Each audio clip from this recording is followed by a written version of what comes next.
అందరికీ నమస్కారం అండి. ఈరోజు నేను ఒక కథ చెప్పాలనుకుంటున్నాను. ఎందుకంటే మా చిన్నప్పటి నుంచి మా అమ్మమ్మ వాళ్ళ ఇండ్లల్లో కానీ మా నాయనమ్మ వాళ్ళంటే నాయనమ్మ లేదు నాకు, కాకపోతే అమ్మమ్మ వీళ్ళందరూ ఉండేవాళ్ళు. వాళ్ళు మాకు నైట్ పూట పల్లెటూరులో ఉండేవాళ్ళం మేము. నైట్ పూట స్టోరీస్ కథలు చెప్తూ ఉండేవాళ్ళు అనమాట. అలానే నేను కూడా కొంచెమైనా ఈ కథలు ఉపయోగపడతాయేమో అని స్టార్ట్ చేస్తున్నాను. ఇది ఈరోజు ఒక మంచి కథ, అమ్మవారి కథ నేను మీ ముందుకు తేవాలనుకుంటున్నాను అనమాట. ఆ కథ ఏంటంటే, ఫస్ట్ అమ్మవారి కథ అనమాట.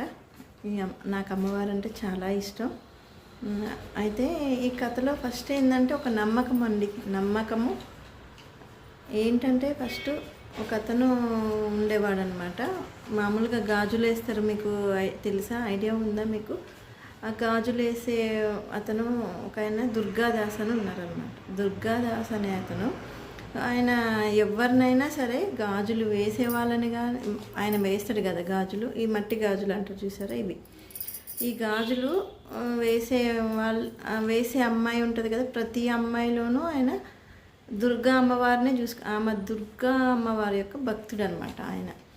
ఆయన ఒకవేళ ఈరోజు నా దగ్గర డబ్బులు లేవు, నేను గాజులు వేసుకుంటా అన్నా కూడా ఆయన ప్రతిఫలం అనేది ఆశించడు. ఎవరన్నా ఏదన్నా ఇస్తే తీసుకుంటారు, దాన్ని వాడుకుంటారు, అంతేగాని నేను వేసాగా నాకు ఇవ్వాలగా అలా అనే మనస్తత్వం కాదనమాట. అలా దుర్గా గాజులు వేసే అతని పేరు దుర్గా. అందుకని అందరూ ఆయన ఆడపిల్లలందరినీ దుర్గా అని పిలిచేవాడు అనమాట. అయితే అందరూ అతన్ని దుర్గాదాసు అనేవాళ్ళు. అయితే ఈ దుర్గాదాసు ఏం చేస్తుండు, ఒక ఊరు నుంచి ఒక ఊరికి వెళ్తూ ఉంటారుగా, అప్పుడు నడక మార్గంలోనే వెళ్తూ ఉండేవాళ్ళు అనమాట. అయితే ఒకరోజు ఆయన వెళ్తూ ఉంటే రెండు ఊర్ల మధ్యలో ఒక చెరువు ఉండేదన్నమాట. చెరువు ఉందంట.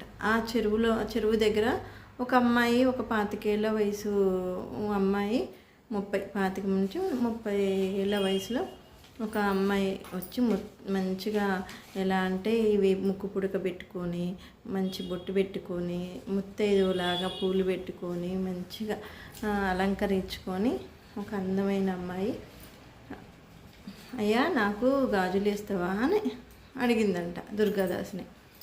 అడిగితే వేస్తా అమ్మా అని, అది గాజుల మల్లారం ఉంటుంది